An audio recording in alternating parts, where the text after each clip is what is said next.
If I put this balloon above this candle, there's no surprises. It pops.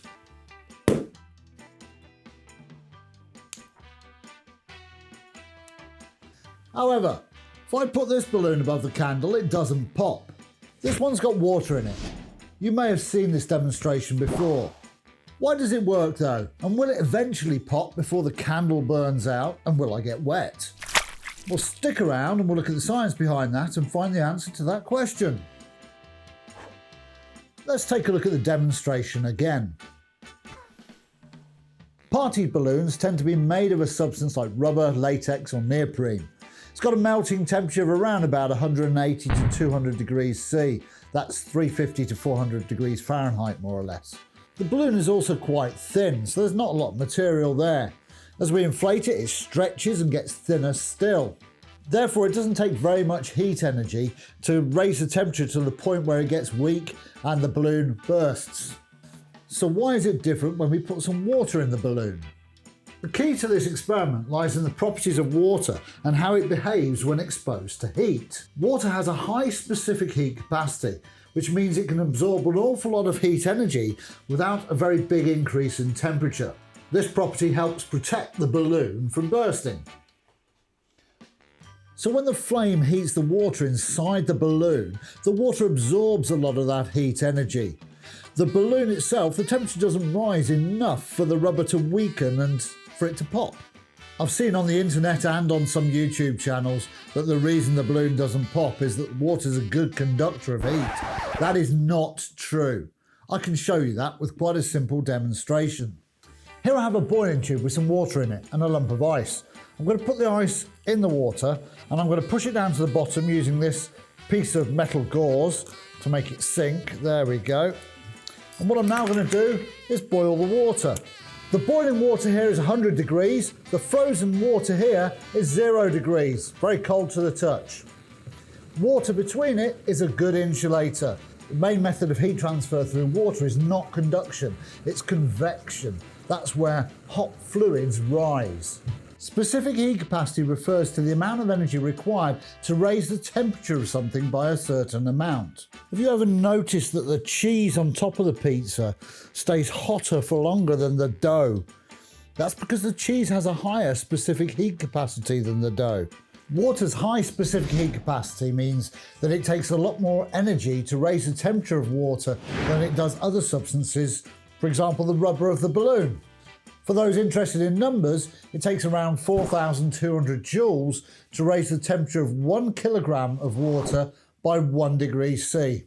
This important property makes water invaluable in various industries and even in your car's radiator.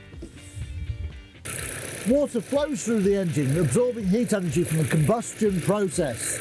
Because of the high specific heat capacity of the water, it can absorb an awful lot of heat energy, therefore preventing the car from getting dangerously hot.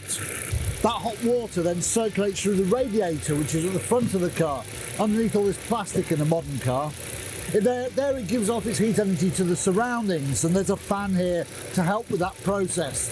That goes back to the engine, keeping the engine at an optimal temperature. But the significance of water's high specific heat capacity goes beyond our immediate surroundings. It plays a crucial role in regulating the Earth's temperature on a larger scale. For instance, water's ability to absorb and retain heat affects how the temperature of the air changes over time, contributing to the gradual change in the seasons. Zooming out to a worldwide scale, the oceans and lakes act as massive heat reservoirs that influence the temperature experienced by billions of people in their towns and cities. The water surrounding or near cities takes longer to heat up and longer to cool down relative to the land masses. This phenomenon leads to coastal cities experiencing more moderate temperature changes throughout the year compared with inland cities. The oceans act as natural regulators, smoothing out the highs and the lows.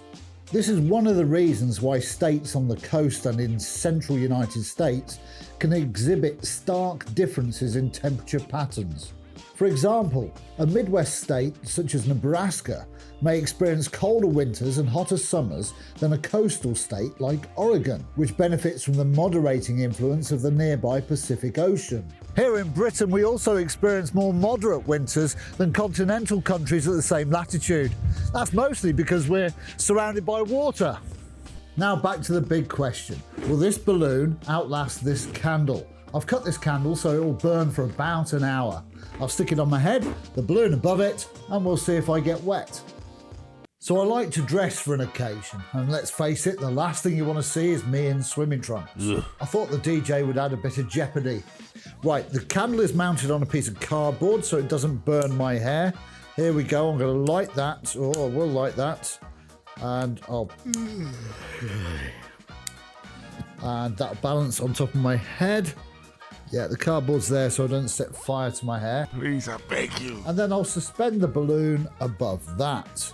Let's see if I get wet. You'll notice the balloon isn't fully inflated. If I did that, then it would only take a small increase in temperature for the air molecules inside to gain energy and the pressure to build up, and then it would probably pop. And to be honest, I would imagine that would happen at around 30 to 40 degrees C. It wouldn't take a lot if it was fully inflated. If you disagree with that, let me know in the comments below.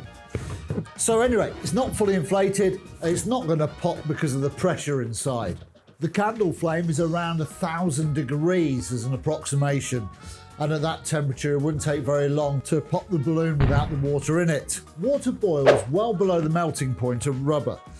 But if the water was to boil, then it would turn into water vapor. And water vapor has a volume that's 1,671 times that of liquid water at standard pressure.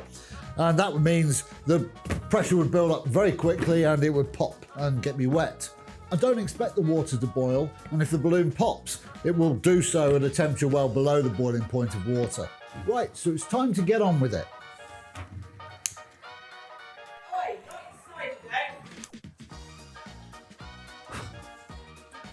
As I sit here editing the video, I realise how much the windy day affected the size of the flame of the candle and the positioning of the candle underneath the balloon. So I'm very sorry about the quality of the footage, but as you'll see, in the end it made no difference.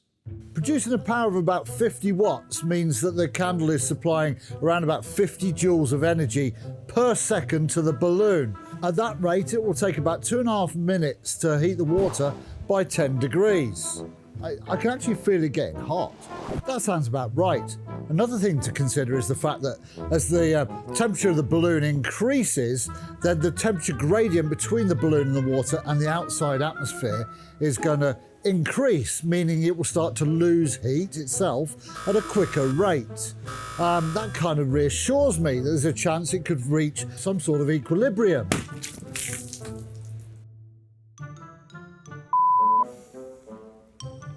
If you'd like to support this channel, please like and subscribe and perhaps leave a comment.